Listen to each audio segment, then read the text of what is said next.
cities would make me come to Georgia? Oh my goodness. Damn. Hold on. Look, I still might be good.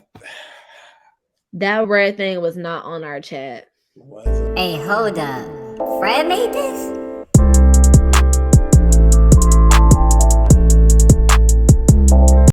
Round two. Round two. This one gonna be better than round one though. Okay. You got some good questions for me? Yeah. Okay. Like that. What's up, everybody? You are off the field with Isaiah Robinson, special guest Jermany Mapp, 6-foot guard at UMass, entering her senior year. How you doing today? I'm doing good. How you doing? I'm doing good. Blessed for you to come on the show for us to get to rapping. So y'all, first, this is actually take two. We did this yesterday, and he didn't press record, so we're running it back. So you go put my business out there like that? Yeah. So first question of the day: who is Jermany? Oh my gosh, why are you starting off with a banger? You feel me? Part two. I would like define myself as like a really high energy person. Like even when I'm tired, like I still bring energy, I still bring good vibes. Like I'm authentically myself. It doesn't matter who I'm around. I'm gonna be true to myself. I'm gonna act how I act. If I was with my best friends, if I was with my family, if I was with a complete stranger, I'm still gonna be myself. I'm a hard worker. Like I might complain, but it's gonna get done. Mm-hmm. So yeah, I would just say like I'm unapologetically me, regardless of the situation, atmosphere. So yeah. All right. I'm expecting you to be lit on this part two. You feel me? You sound like you're a lit person. You gotta get lit here. Give me some good questions and we gonna turn it up. Say that. Next question. Who inspired you to play ball? My dad. Like both of my parents have been really supportive throughout my career. Throughout my academic journey, athletic journey, but definitely my dad. Like my mom was always about the academics, getting my education. But my dad was the one who was like, this is going to get you to the next level. That's going to get you into school for free. This is going to make sure that when you get out of college, you're financially stable, no college debt. And it allowed me to be able to see things, go places, do things, meet people that I would not have been able to do if it wasn't for basketball. So big shout out to my dad for always believing in me, being involved in my life, sacrificing a lot of his time, a lot of his money to be able to pour into me, and it really has paid off. Mm. So what's the experience you think opened up a door that you wouldn't have got if you didn't play basketball? Definitely traveling. Like I know that there's people who be like, okay, yeah, like I travel and I don't play basketball, but I went to Croatia in August for a European tour with my school. I didn't have to pay a dime. Even they even gave us money to be able to go over there and enjoy ourselves, buy food, buy souvenirs, been able to have the opportunity to go overseas through basketball has been a really great opportunity that I don't think that I would get without it so soon. Not saying that I would never go overseas, but I'm 21 years old. I went over there for a week, didn't have to pay. I don't think that that would have happened if I didn't play basketball. Mm-hmm. That's actually crazy. And I know, like, when you get to like certain schools, I know you ain't go to Croatia when you was at Hampton. So like, Oh now no, you man. So what made you it, do that? it's a different experience. I mean, when I was at Hampton, I didn't feel myself growing. It just didn't feel fun to me anymore. And we talked before, and like I was telling you, not everybody gets this opportunity to play D1 basketball. So why not make the most of it? You only get this for 4 years. Luckily for me, I get 5 years because I get one of my eligibility years back. But without COVID, like I would only have 4 years to really do this thing. And why not be able to do that at a place that appreciates you, that appreciates what you bring to the table, that values you not only as a player but as a person. And Hampton just wasn't doing that to me. I would never tell anybody, okay, don't go to Hampton because the school is amazing. But if you're an athlete and you want to grow, and you want to be around people who also want you to grow, then you need to reevaluate your choices. And it's not, trying to put HBCUs down, because at the end of the day, you got to do this for you. You can't do this to say, oh, I'm doing this for somebody else, or I'm trying to support the cause. If the cause not supporting you, you can't support the cause. And Right. that's just period. Because I know that I always feel like I was giving my all. I was giving my all, giving my all. But I felt like I wasn't getting rewarded for the hard work that I was doing. Not saying that I need a pat on the back. However, once you put the work into something, you want it to pay off. And I just felt like my work was just not paying off at Hampton. So I had to change my environment. I had to change the people that I was around. And it just made me just want to go harder now that I'm actually somewhere where I feel like I'm being appreciated and being valued. Mm. So going through that times and tribulations when you was at Hampton, you didn't feel value and it kind of was messing with your mental. What are some tips that you can give back to the fans that's going through the same position right now that you was already in? How did you get through that? Um, I got through it because I had, honestly, I had my parents.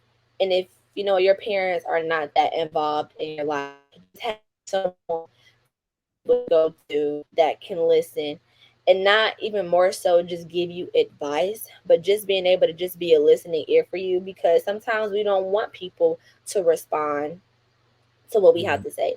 Sometimes we just want people to just listen to us so we can get certain things off of our chest. And I use that outlet for to my parents to be able to be that for me. Not only did I use my parents, I used a lot of my own motivation to be able to be like, okay, I didn't go through all these years, traveling, not spending time with my friends, sacrificing my social life, doing all of this stuff for me to get here and now to just give up and to just quit. So once I realized all the work that I had put in up until now, I was like, all right, I'm here for a reason. Whether that's being used or not, whether they're appreciating it or not, I have to understand the work that I put into this to be able to get to where I am. So just using that outlet to be able to talk about how I felt, not bottling it up, not letting it dawn on me, not going through tomorrow, worried about what happened yesterday, and just also just knowing, who I was as a person and as a player to be able to continue to push through my hard days. Mhm. So were you most likely just staying in the moment while you was taking it day by day type thing? Mm, Or, I mean, yeah, I'm not gonna lie. There were some days where I worried too much about what happened in the past, and a lot of this stuff was in the moment, and then like a few hours later or the next day, I would be fine. But then mhm. there were some days where it kind of just carried over until the next day, and eventually I had to stop doing that because it was just ruining all of my days. Like it's Wednesday and I'm pissed off about Monday. Like I can't do that. Like it's Wednesday. Mhm. Wednesday is Wednesday. Monday was Monday. Let's worry about what's going to happen today, and then whatever happened on Monday, we're just going to have to build from it, learn from it, and carry on. But I had to learn how to stop letting, past things affect my now, because I wasn't even focused on the present because I was so busy worried about, what happened a few days ago. Mhm. So it was a little bit of both, honestly. Mhm. And it's funny you said that because I was reading the book. It was talking about the 24-hour rule. Yeah, 24 hours to either if something good happens, 24 hours to stay happy. Something bad happens, 24 hours to stay mad. And just the next day, it's a new day. You can't dwell on what happened in the past. You got to move forward and grow from that. Whatever But you. see, that's easy. It's easy to say, Mm-hmm. easier said than done, because, if something hurts you, it hurts you. If something bothers you, it bothers you. It's kind of really hard to tell someone how to handle things because we all handle things differently. Like Hampton me Mm-hmm. will go days, being upset. But UMass me is learning to, oh, okay, I didn't have that good of a workout today. All right, that was yesterday. We got another workout today. Let's improve on today. So, it's really about growth, and it is easy to say, oh, okay, yeah, we gotta let things go. But at the end of the day, only you know how you can cope and how you can handle things. So Mm, as long as you get better, then there's really not much you can say. mm. But the thing is, with that, what you just said though, you don't want people to cope in a negative way, like turn to Yeah, alcoholism or turn to hurting people and certain that's things like true. that. So it's Yeah, you just, don't. what's a positive way we could get somebody to just like think, all right, like what you gotta put your energy into something else. You feel me? Exactly. That's what I was gonna say. I would definitely say finding things outside of your sport Mm, that you like to do. So that way you're not just fully consuming yourself, mm-hmm, in basketball, in football, in volleyball, and soccer. You're not fully giving all of this your energy, but you have hobbies, whether you like to work out, not necessarily with your team, but just go to the gym to work out, or you like going to the beach, you like watching TV, you like writing, just doing other hobbies that allow you to be yourself. That mm-hmm, way you don't define who you are with your sport. We may have bad days and bad practices. We be like, oh, dang, like I suck. Life mm-hmm, is just going downhill for me when mm, it's really just your sport. But if you're doing things that you like to do, you realize that you're more than just putting a ball in the hole. You're more than just scoring a touchdown. Like it's other things that make you who you are besides the sport that you play. right, fact, because you're bigger than your sport, and it's No, just like, seriously. Like eventually it's going to end. Like mm-hmm, everybody wants to go to the league, but not everybody gets to go. So eventually the ball gonna start bouncing. mm-hmm, So you need to find something that makes you you other than your sport, because some people let their sports become their personality, and mm-hmm, then when it's over they have nothing to turn to. So it's really important that you're able to get into things other than athletics. right. Definitely. So, what is something that you do outside of sports that nobody really knows about you? So I don't know. This might be like a bad answer, but it's my answer. But I like to do like my nails, Mm-hmm, my lash. Like I like to do things that make me feel good, that make me look good. I feel like if I got my toes done, my mm-hmm, hair done, my lashes, my nails, I feel like I'm that girl. Like I don't care what just happened at practice, I look good. mm-hmm, So it don't matter. But I like doing maintenance. I like maintenance in myself. That makes me feel good. So yeah, mm-hmm. that's what I do. That's what I like to do. A lot of self care. Yes, self care. Yes, I like to do a lot of self care. Like there were a few times where I had some bad moments at practice. I would just go to the nail salon. Like it's just like little stuff like that I do to just make myself feel good. I like that. So, as a basketball player, what has been the most challenging moment in your career? And like, can you tell us anything that about that? Yeah. So the most challenging point I've had in my career, I've had one when I was in high school. We talked about that, but Mm-hmm, the one that I had in college was, I think it might have been my sophomore year. mm-hmm, My sophomore year at Hampton, I was really going crazy in the gym. I mean, like mad extra hours working on my craft, trying to be better. And I know you cannot compare yourself. I'm not saying that. But mm-hmm, when I felt like I was doing the extra and I was doing it because I wanted to, because I knew it was going to help me. But mm-hmm, when you see others not doing anything extra, just doing what they're supposed to do, the last one in practice, the first one to leave the gym after practice, and they're getting all of the accolades. Oh, yeah, you didn't come to the gym today, but yeah, you're going to play 40 minutes. mm-hmm, Oh, you got 8,000 turnovers, but you're going to play 40 minutes regardless. Like, that to me was really, really challenging because I felt like that I was doing everything that I was supposed to do plus more. mm-hmm, Like, I mean, I know people be watching the same game that I was watching. It was a whole bunch of bogus stuff going on. People on the court who didn't deserve to be on the court. And I mean, this is just reality. Like mm-hmm, every sport has players or people that just be out there because instead of people who actually that can contribute to the game. Now that was challenging because you recruited me, you brought me here to only do what? To not Mm, play me?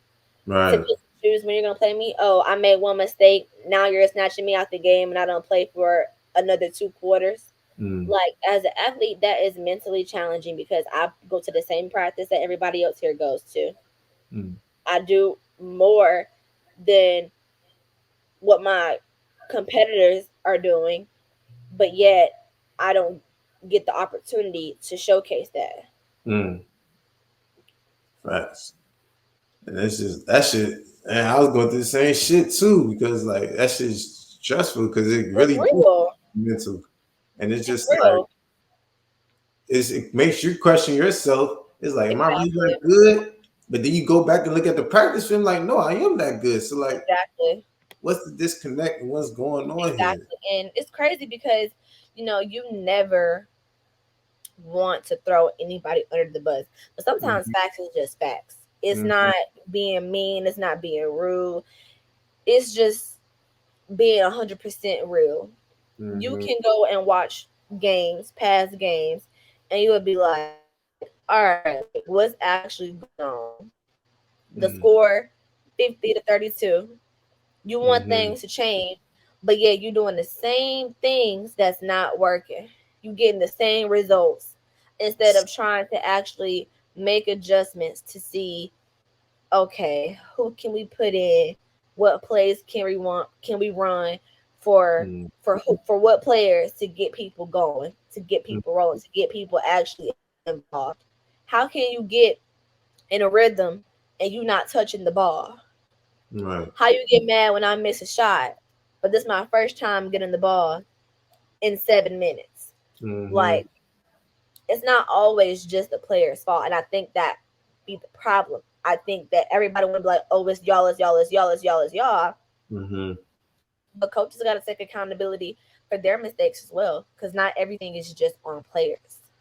Facts. Facts. So you've been through the recruiting process a couple of times, like you mentioned earlier. You had 19 offers, but you, due to some circumstances, they got pulled, and now you were at Hampton.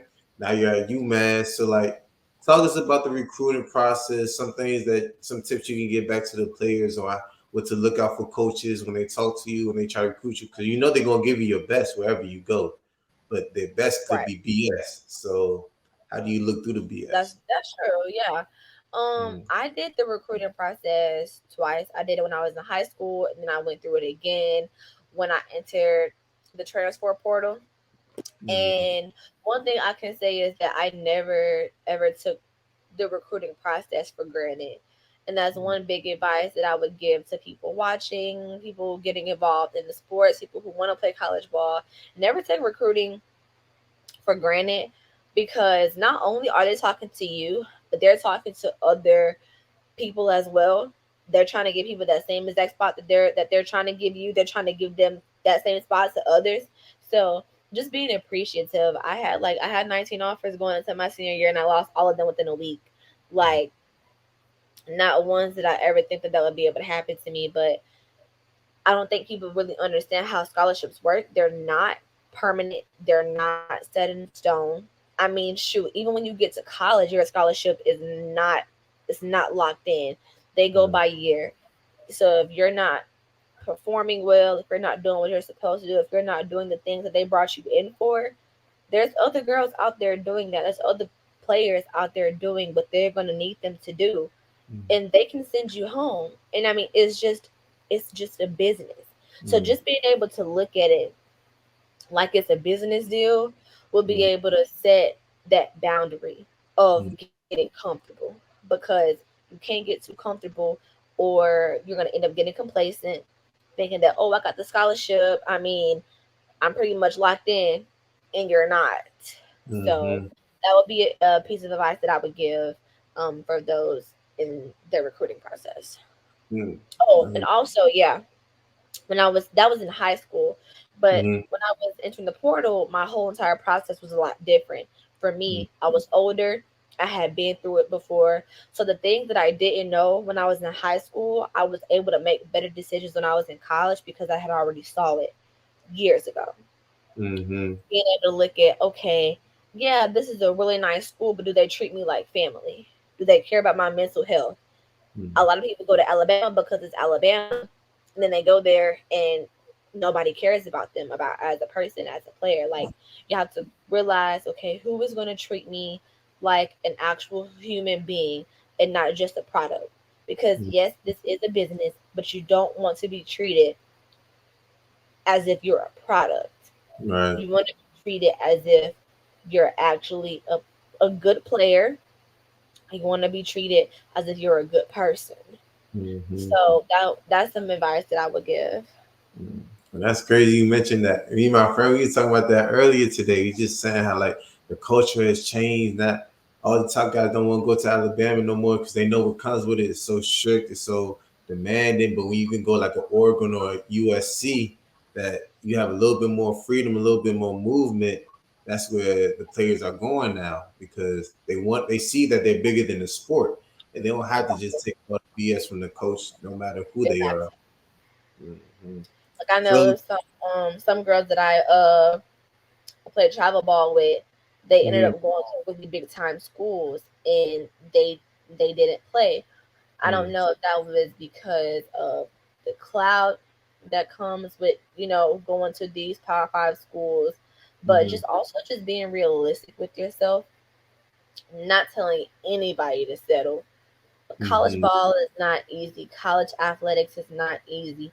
So if you feel like you want to play right away, you need mhm, to go to a school to where you can do that. You don't mhm. want to go to a school and you wait in 3 years to touch the court. You Right. wait in 3 years to actually play over 20 minutes a game. Mhm, Just being realistic with your abilities and your skills. I mhm, mean, there's some people who may feel like, oh yeah, I'm good, but I could play here. You could, mhm. but are you? Like Right. that's a question that you got to ask yourself. Mm. That's facts too. That's facts. A lot of self awareness right there, huh? No, for real, like you really got to do like a reality check. Like I know it was so many times when I was in high school, I was like, yeah, I want to go to Tennessee. I want to go to UNC. Mm-hmm. Girl, be for real. You is not going to no Tennessee. You just gotta just be realistic. Come back to reality. And I'm saying, it's some great schools out there that's not Power Fives. Mm-hmm. That's the good thing too. Like UMass is not Power Five, and that's an awesome school. Like it's still some good schools out there that is not, high major, but still competitive. Still some great competition. You still get to travel. You get the luxury life you want. It's just Mm-hmm. about where are you gonna be able to fit in the most without waiting 3 years to do so. That's some great advice right there. So, should the WNBA players receive higher salary and more coverage to bridge the gender pay gap in professional basketball? What you think? Um, I think that they should. I don't really get the WNBA slander. Like I don't know why people talk so bad about it. Like if you don't like it, okay, that's fine. That's cool. You don't have to watch it. But Mm-hmm. to just talk bad about the WNBA, it to me is crazy because I don't think people understand like that. We're women. Mm-hmm. I don't know the people cut on the TV and expect to see Kevin Durant and LeBron in a wig.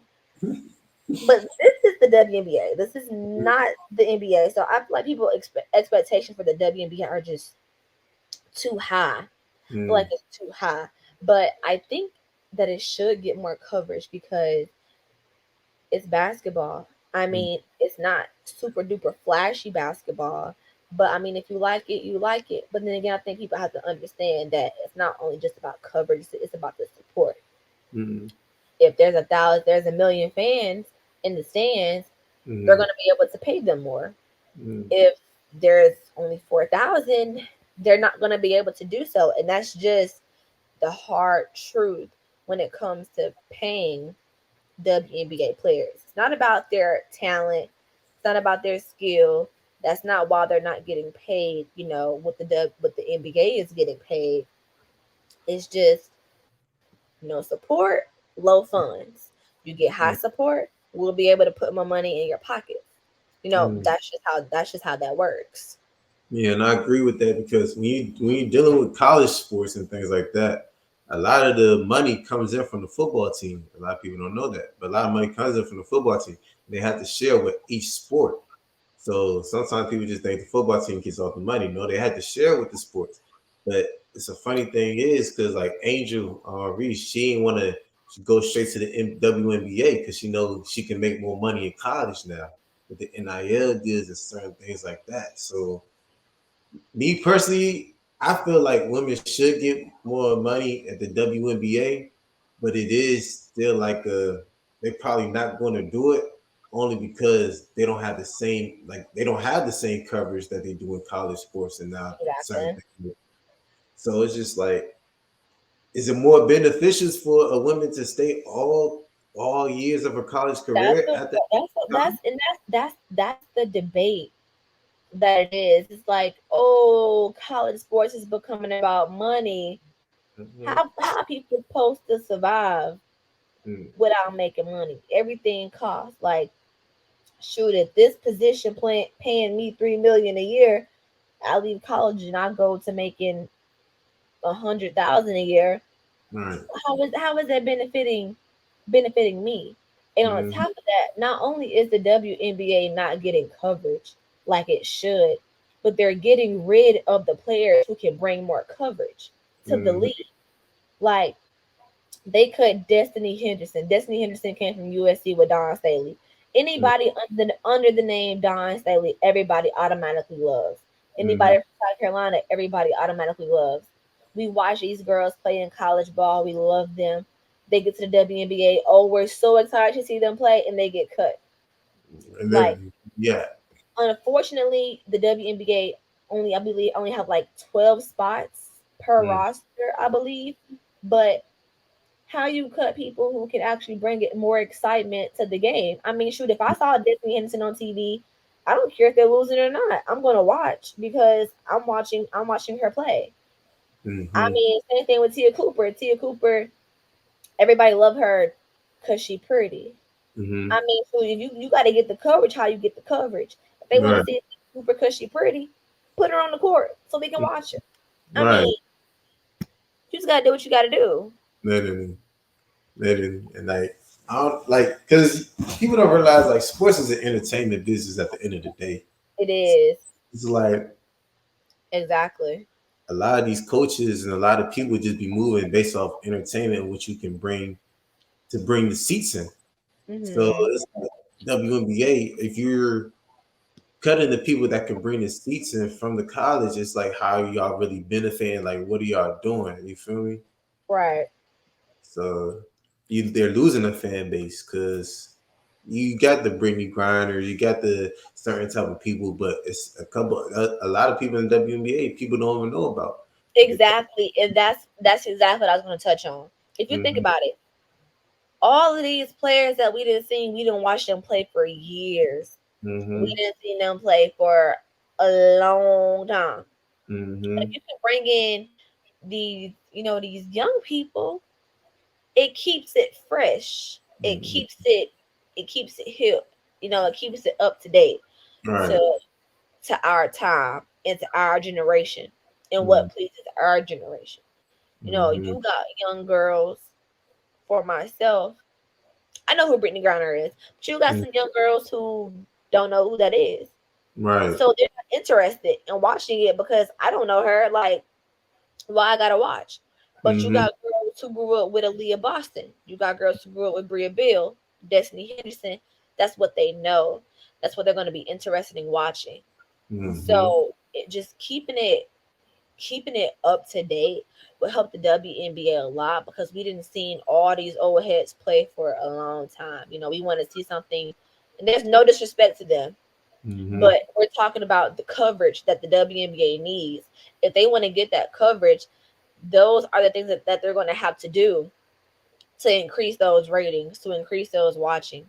That's what they're going to have to do. Facts. So the one and done rule in terms of college, do you think that's beneficial or detrimental toward basketball? I would say, I'm I'm a girl's girl. I love Mm-hmm. girls. I'm a girl. But I feel like for girls, I don't know about that one and done. You know, I Mm-hmm. for men, I think some people be ready. I think Mm-hmm. some people be league ready, after they do a Mm-hmm. year. Some boys, I think, need to stay in college another year to grow, But for girls, I don't know. I can't really speak on that because we develop so differently from men Mm-hmm. that I can't even really say, how I feel about that for females. Mm-hmm. I do think that I'm going to say from an education standpoint, I do think that is important for women to stay in college. Only because, like we were just talking about, men going to the league, they're making 7 million plus 12 million at Mm-hmm. 20 years old. Right. Women, on the other hand, gotta fight extra, extra, extra, extra hard to Mm-hmm. even make a quarter, even less than a quarter of that. And without education, it's already tough Mm-hmm. for women. So I think it's smart to have women stay in college, for 4 years. That way they can get their degree and be able to be educated in not just their sport, but into other fields because the WNBA, isn't paying that much. Mm-hmm. So you got a degree, you can get you another job that only brings in, more income. And it sucks that WNBA players may even have to get another job, because it's not paying enough. It's not, satisfying their needs. Mm-hmm. Um, but women are just in different circumstances than the men, unfortunately. Mm-hmm. So tell us about the most memorable game you played in college. What made it so special to you? The most memorable game that I played in college. Oh gosh, I didn't have that much fun at my last school, honestly, to even have a memorable one. But I would definitely have to say my sophomore year, we were in our Big South tournament at Charlotte, the Bojangles Coliseum, and we Mm-hmm. were playing against Longwood. And I'm not bragging about losing, don't Mm-hmm. like losing, but we were down by like 25 at halftime. And I finished with a total of 17 points that game. I think 15 of them came in the second half. And I was able to get hot. I was able to bring energy to my teammates to get them rolling. And Mm-hmm. we ended up getting the score down to 5 points in like the fourth quarter. Um, this was such a memorable game because I had waited all season Mm-hmm. to be able to perform the way that I had performed. Like this was we lost the game, so we ended up having to go home because it was the tournament. But I had waited all year to be able to have that trust from my coaches to be able to go out there and play the game that I know how to play without being told X, Y, and Z, A, B, and C, without being, told what to do my every single move. We ended up losing by 9. It came down to free throws, but just being able to be down by almost 30 at halftime and then get the game to 4 within a quarter, Mm-hmm. the energy was through the roof. I mean, 30 at halftime, some people just don't come back from that. We weren't able to close it out. But I just remember that fight. I remember that energy. Um, so that would have to be my most memorable game in college. Mm. So you're talking about energy, you're talking about that fight.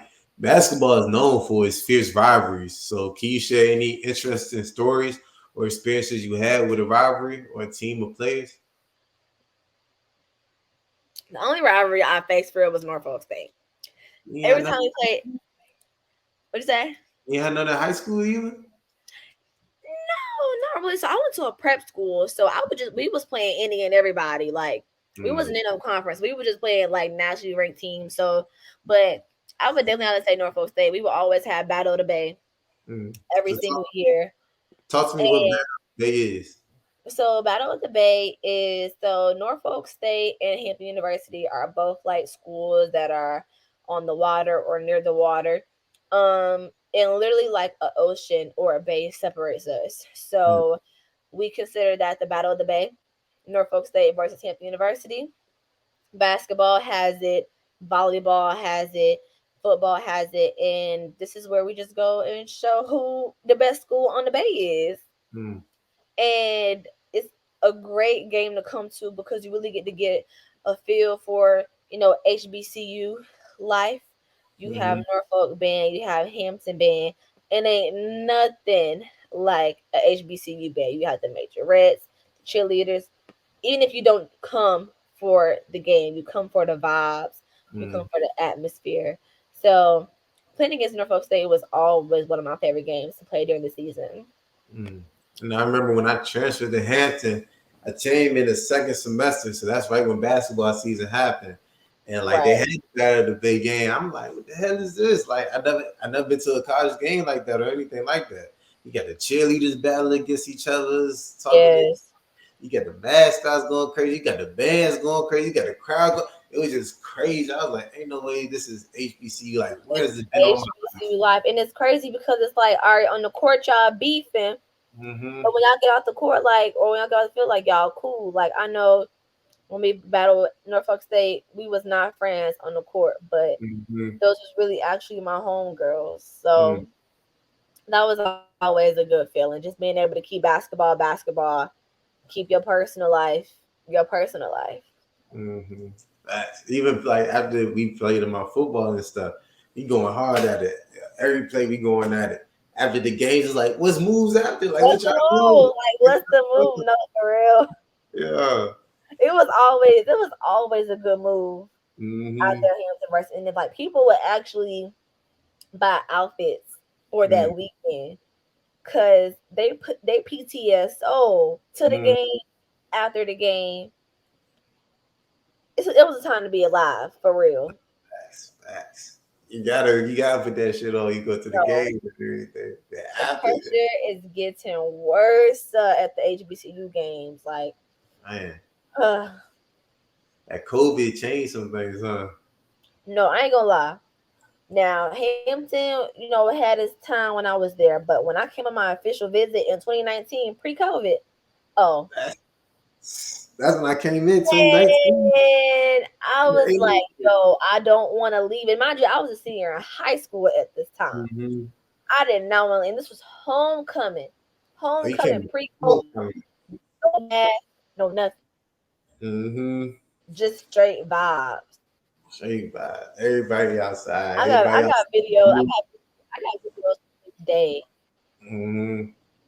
Nah, that was different right there.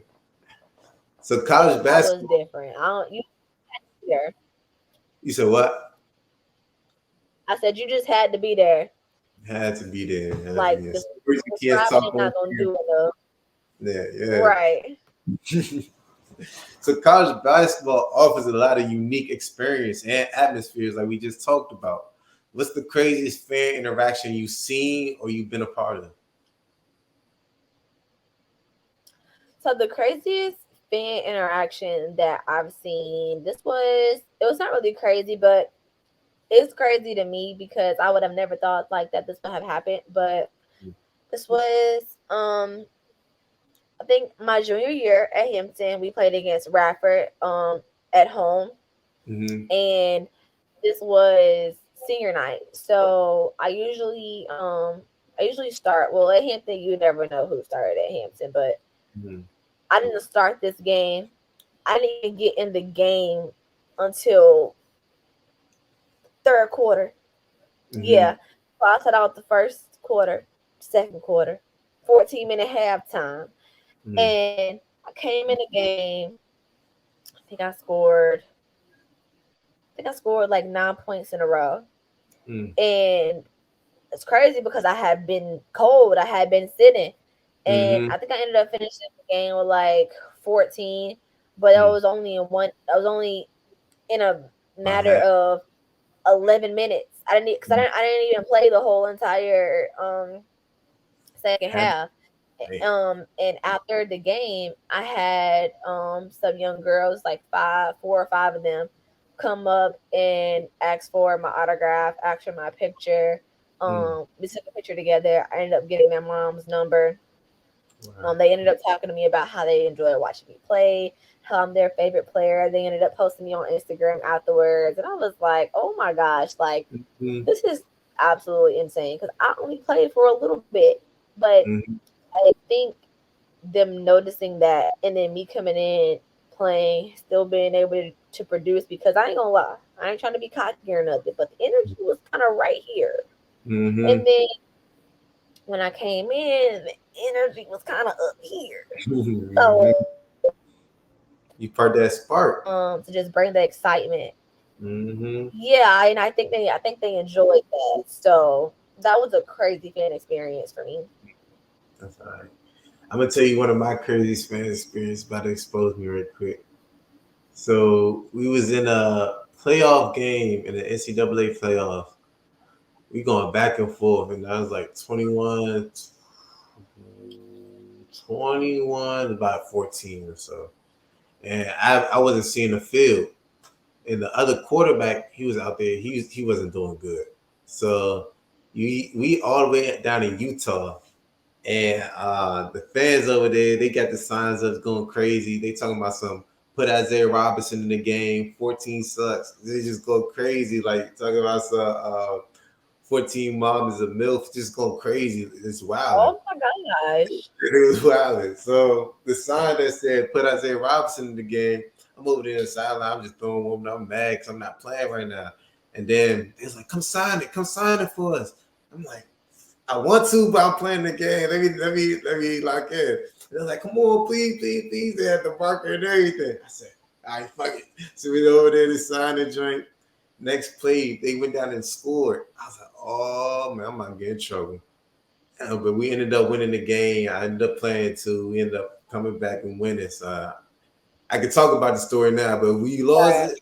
I can't talk about that. So that Yeah. was If y'all would have lost, you wouldn't have had that same that. reaction. Yeah, definitely. Coach would have been in the office. We got players signing fucking fans.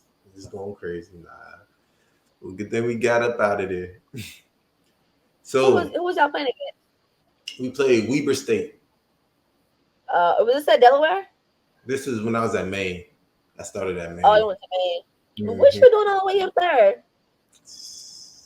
I deal with them different kinds, man. You in the Doonies for real? Oh my god. I had to get out of there. I was over there with the Black Bears, man. I had to leave, man. Right up there by Canada. And Yeah. I'll tell you about my recruiting story real quick. So I was committed. I wanted to commit to Western Kentucky first. I had about like 5, 7 offers, and then I waited too late to commit. So Mm, Kentucky pulled my offer, and then I was like, "Dang, I don't have no offers right now." Then Rhode Island comes and offer me, and I'm like, "Whatever. I'm gonna just go there. I'm gonna just commit and say so I can have a spot." So I committed there. And once you commit and once coaches know they can't get you no more, that's when more coaches want to come and try to recruit you. It's all a game. You feel me? that's so true. hmm So I took my official visit up Rhode Island. It really wasn't a good official visit for me. Like I didn't have fun. My parents ain't like the school either. It was just a couple things that went wrong that we really wasn't vibing with. So then I took another official visit to university. I went to Maine. I took an official visit to Maine. So the coach talking about some whatever you do, you have to get this player to decommit, make him decommit. It doesn't matter. It don't matter. Whatever you do, make him decommit. So they got the job done. At the end of the Oh, night, I can tell because you ended up going to Maine. man, at the end of the night, I was outside the car throwing up. People was calling me, "Where you going to school?" I'm out there, man. Oh, It's coming, okay. man. Man, I had a time of my life that weekend, though. Man. So, real quick, but I never had a weekend like that up Maine. They fooled me. They got me good. I'm thinking. If something wasn't Well, I going, mean, they never said they was gonna have you a good experience. They just said they was gonna make you decommit. they did. So They got the job done. So basketball is a team sport, but individually skills are crucial too, don't you think? yeah, for sure. So what aspect of your game do you think you set apart from other players? I would definitely have to say that my mid range game is definitely what makes me stand out. Mm, Everybody can do a layup. Some people can shoot the 3 point well, but the mid range game is just something that not a lot of girls are just able to just get down. Like sometimes that little 15-footer shot be the hardest shot for people to mm, make. But for me, it's like coming off the screens, getting to the elbow, getting inside the paint. Like that's my bread and butter. Like mm, I don't know too many times I played and people were able to stop me from doing that. mhm, And I think that's what allows me to just be able to be different from everybody else because okay, if you a driver, you like to drive to the basket, people gonna be like, all right, let me give her some space so I can keep her in front of me. If you can just shoot threes and you're not that good of a driver, all mhm, right, let me get in her space, let me crowd her, because she just gonna want to shoot. Let me mm, make her put it on the floor. However, if you can shoot the three and you can drive, what do I do? Do I give her space? Do I press up on her? All right, if you press up on me, all right, boom, I'm gonna just go by you and I'm gonna pull up. I mean, it's just it keeps the defender on their toes, and not everybody has the ability to do that. mm. Right. So as a student athlete, how do you balance your academic responsibilities and such high demands as a sports player? How do you balance that?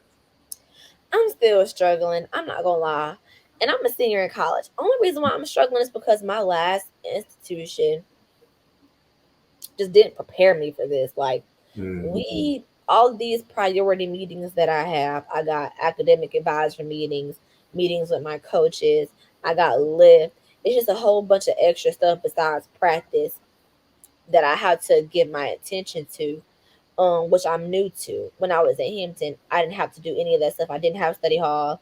I didn't have no meetings with no academic people besides register for classes. So I'm still learning how to be able to manage my time, mm, which is okay. Everybody, experience, everybody's pace is their own. mm, But one thing that I do like that keeps me on my toes is we have this app called Teamworks, which mm, is able to put all of our like individuals on the court, all of our meetings, all of our team activities into a daily calendar so you can see okay what time, how long it lasts, what day it is. You can see all of that, and that really honestly and truly keeps me organized and put together. mm. So all the students and things like that going into college, make sure you guys.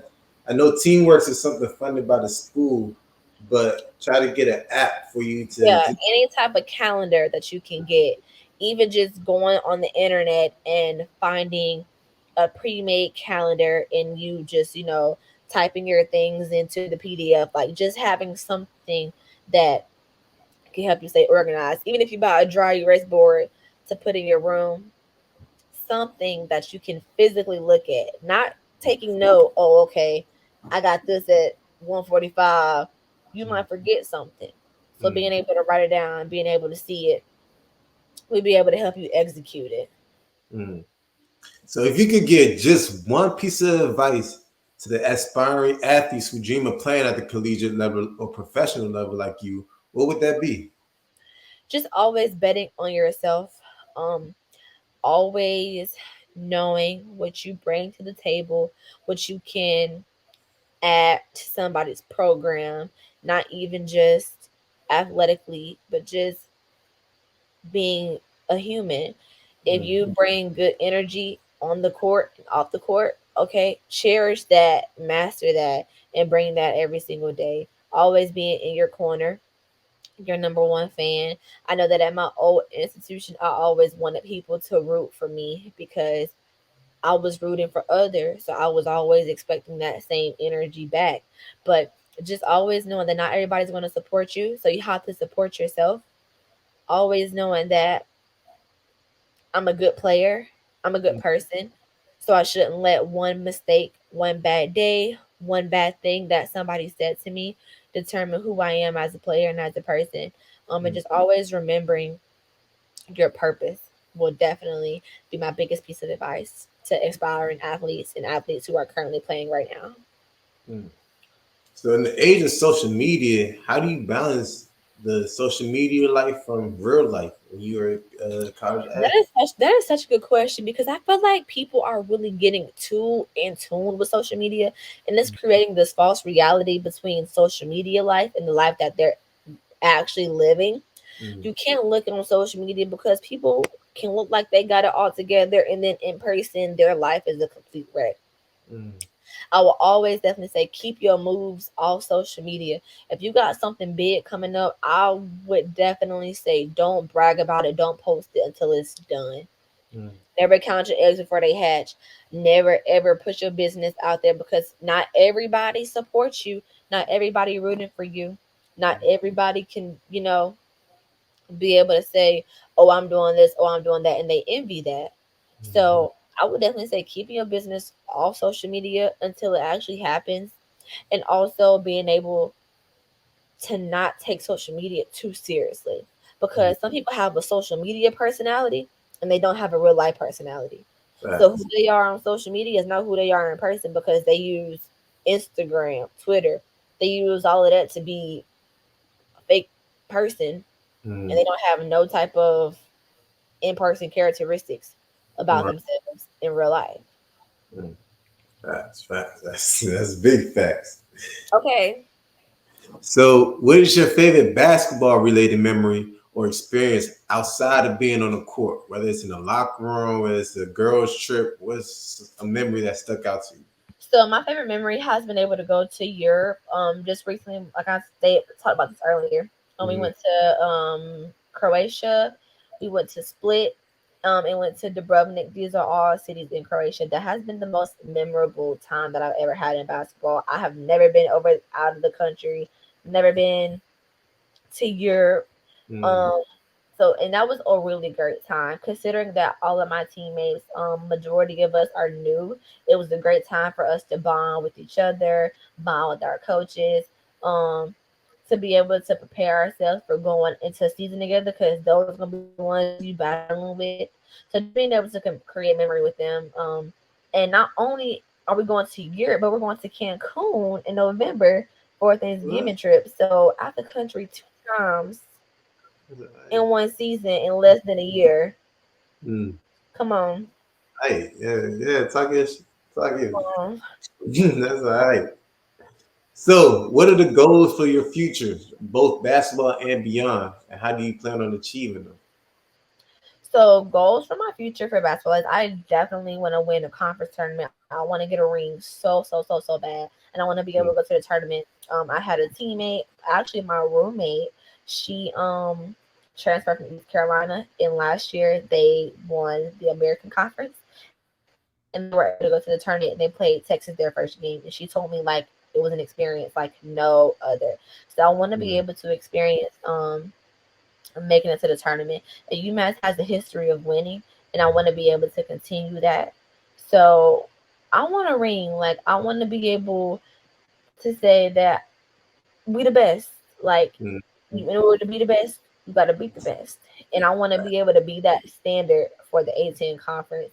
Um, Not only just on the court, I want to be able to be super successful. Like sometimes I stress myself out mm, thinking about my life 5 years from now because I want to be great. I want to be successful so bad that sometimes it eats me alive. I gotta be like, okay, Jerm, slow down. Like mhm, you got time.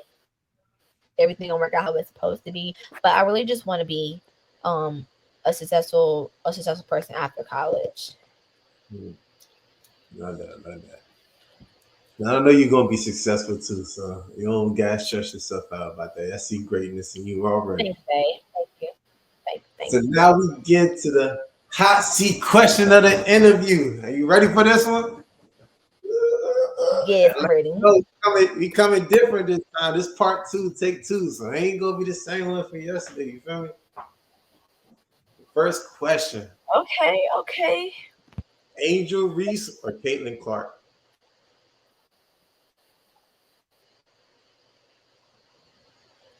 Now, why would you just sit here and do that? I told you it's Hossie. It's They, Hossie. they both, really good players. But I'm gonna have to give it to my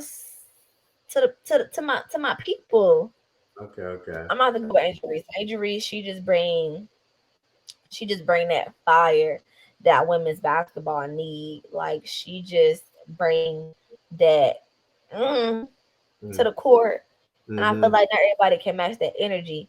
And I feel like some people have that, but they don't do it because they don't want the backlash. They don't want that. But she does it unapologetically, and Mm-hmm. I can only respect that. Like Caitlin Clark is a great player, but as far as bringing that fire, I got to give it to Angel. Okay, okay. Who's your celebrity crush? Why are you trying to expose me? I'm just saying, it's Hossie. It's Hossie. I don't know. I don't. Who is my friend? That's a great question because I haven't even thought about that. I ain't gonna lie. I love Sexy Red. Sexy Red. I love Sexy Red.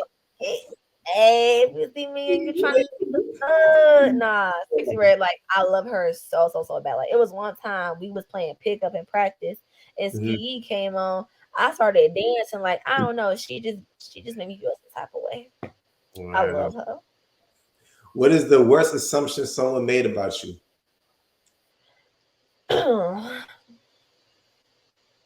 I ain't even gonna say what I want to say No, because I I feel see. like this a podcast This is and all I don't is it PG-13? it's rated R. It's off the field. We get a real. We get a Oh my god, y'all. This is such a crazy assumption and I'm gonna be messy for this. But when I was in elementary school, mm-hmm. they try I don't know what they meant that I was gonna get married and have a baby, or they thought Mm-hmm. that I was gonna be outside in these streets. But these girls tried to tell me that I was gonna be the first person to get pregnant. The elementary school. Ele- I had to cough on it. Elementary school. First of all, what do y'all even know about that? So that means y'all don't want us gonna be outside. Cause what y'all know about having babies in elementary school. And on Mm-hmm. top of that, why me? But you wanna know what's crazy? The Good. main girls who was saying that I was gonna be pregnant, guess what they is? Big pregnant. That's Pregnant. it. They pregnant. Look how the world turns, man. Look at how God works. Should have mind your Mhm. business. Should have watched what you said. Cause now you got 2 kids.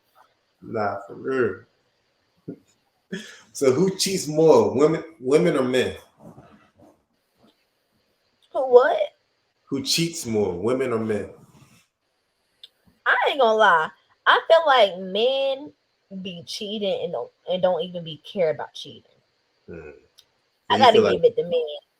you're gonna give it to men, all right. What is Women something? probably just don't get caught. But men be stupid and be getting caught. So I gotta go with men. Okay, okay, okay. What is something that makes you extremely uncomfortable? I ain't gonna lie, this might be a weird answer. Hmm. Military bases, Really? Navy bases make me so uncomfortable. Like you feel Like, like people recruit you? no, because military bases and Navy bases, they're like a small town within a city. They got their own restaurants, their own movie theater, their own bank. Hmm. I don't like that. Like, I don't know if you ever, or if any of y'all ever seen the Truman Show, but he was living a lot. So he basically they was lying to him his whole entire life. He was living in a small town, but they was recording everything that he was doing. But it was actually like a city outside of what he was living in. So military bases make me so uncomfortable. I don't ever want to go on one ever. Mm-hmm. That's a weird answer, but if you know, then you know. Mm-hmm. So what is the most spontaneous thing you ever done? Oh, God, I'm a lover girl, y'all. I've Mhm. done quite a few spontaneous things. I'm kidding. Okay, the most spontaneous thing that I've ever done was so for Valentine's Day, this past Valentine's Day, Mhm. went to a steakhouse called Chops in Virginia Beach, Virginia. And Mhm. I had the restaurant like make like a special menu. I had Mhm. them create like a little poster that was like Happy Valentine's Day from Epic Chop House. Um I had like it was just a lot of thought and like detail Mhm. put into, like the the aesthetic of the date. So that was probably the most spontaneous thing that I've ever done. Okay, okay, okay. So thank you for coming on the show again. That's it. Anything you Thank want to you say for to your having me, y'all. And he actually recorded this time. we up, we up, we up. Hey, Anything you want to say to your fans or supporters out there? tune in this season. Mm, yeah, big UMass. All I gotta say. Hey, hold up. Fred made this?